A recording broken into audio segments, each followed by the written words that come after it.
Hello everybody, welcome to Driving with Miranda 2.0. I do believe this is going to be a stellar revamp and remake of what I used to do years ago.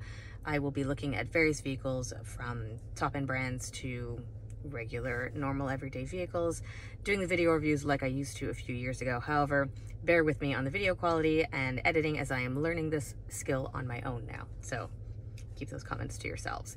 Where am I sitting? I'm in the brand new 2025 Land Rover Range Rover Autobiography. So this is the big boy. This is the top of the line, not the SVR, not the most powerful. However, in terms of amenities and luxury and quality, this is where it's at. And for this entire week that I've had this vehicle, it has been like living in the absolute lap of luxury, and it has been perfect. So we'll look at exterior, interior, drivability, general living comforts with this vehicle in the future. If there's anything specific that you guys want to know about a vehicle, or I haven't covered in a video that you watch, please comment, please let me know.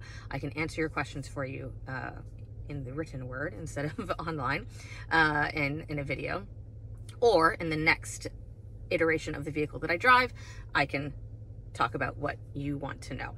So, as I said, welcome to the 2025 Range Rover Autobiography. Let's take a closer look. So let's start first of all by saying how absolutely stunning this thing is on the outside, especially when it's kitted out in a matte finish British racing green. Now, of course, this paint job does cost an extra $13,200. However, if you've got the pennies to spend on this vehicle, then it is worth every single one of them to have this color. Now, this is a long wheelbase Range Rover, so it is much longer, it looks bigger. It also has the accentuated black trim, which is another extra.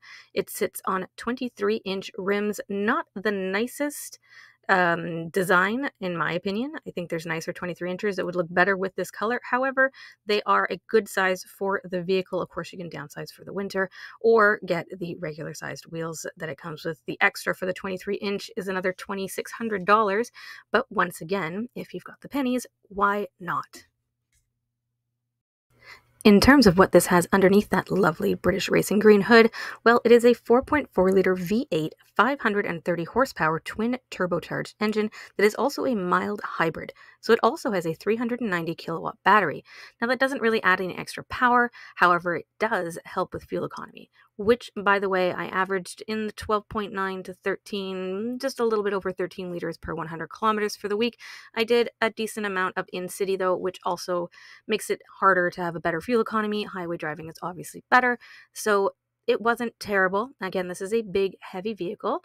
It drove well. It's so comfortable, and it is a big boy with a big engine. If you want that power and you want that drive, it's right there for you, but it can also be a really nice, gentle, everyday suburban cruiser. Step inside the Range Rover Autobiography and you start to truly understand its price tag. This is an adventure in luxury. From the leather seats to the ecru walnut inlay, everything in here is prestigious, high-end, and feels lovely.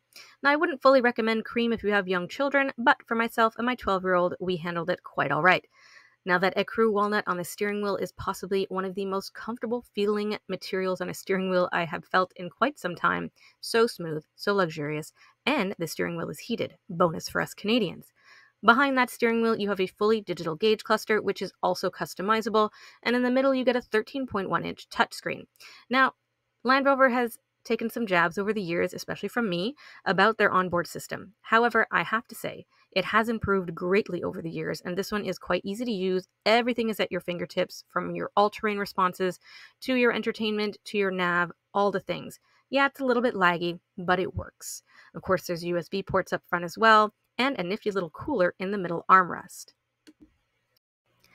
Besides the nifty heated, cooled, and massaging seats, which are only available up front, by the way, this, of course, has access to all of the all-terrain response that the Range Rover features. This is, at heart, a Land Rover, so it is made to go off-road. It is made to adventure. Now, at this price, you likely won't, and those buying this vehicle are likely not going to take it off-road, but if you ever wanted to, you've got a full all-wheel drive system as well as all-wheel steering, and one of the smallest turning radiuses in the segment if you have the standard wheelbase, not in this big boy. There's, of course, electronic air suspension, electronic active differential with torque vectoring, and the full range of terrain response, which means you can go through sand dunes, you can wade through water, you can climb rocks, and do all the things that these Range Rovers absolutely love to do, but rarely get to.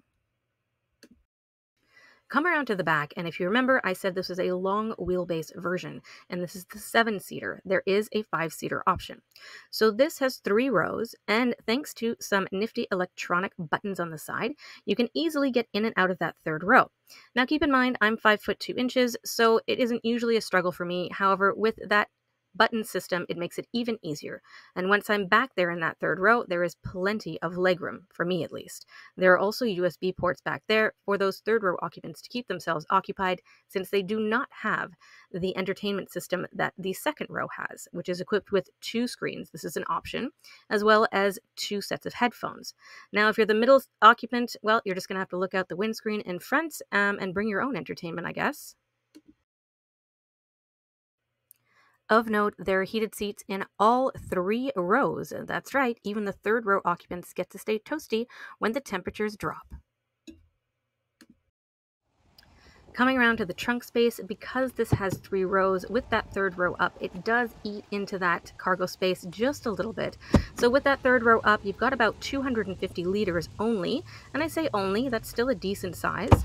With that 3rd row down, it jumps quite significantly, and of course with all 3 rows down, you've got 2,000 some odd liters of space, which is ridiculous.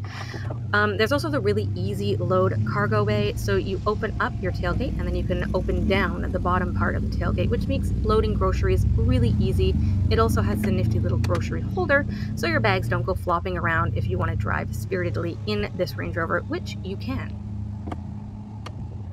So after a week behind the wheel of the 2025 Land Rover Range Rover Autobiography, what do I really think about this thing?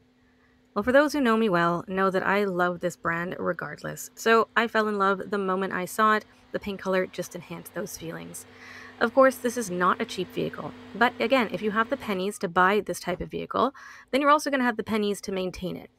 Land Rover, Range Rover, Jaguars get a really bad rap for having high maintenance costs and a lot of problems, and that may be true. But again, if you buy this vehicle, it's because you can. And if you're in need of a large 3-road vehicle for all your kids or family members or your kit and your gear, then nothing beats this, especially for its level of luxury and its capability of going anywhere. You can go to the cottage, you can go to the city. This thing is comfortable in either setting. So again, it's not for everybody.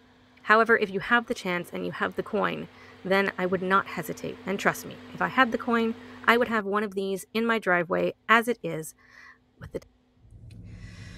All right, well, that's been it for me in the 2025 Range Rover Autobiography. Thank you so much for watching. Again, if you have any questions, comments, concerns, general advice on what I should and shouldn't do or shouldn't talk about in future reviews, please let me know. Leave a comment below. Follow my channel if you'd like to. Of course, you can always follow me on Instagram and Facebook. Miranda Lightstone. I'm the only one. I have the luxury of having a slightly unique name. Again, thank you so much for watching, and I will see you guys back in the next vehicle.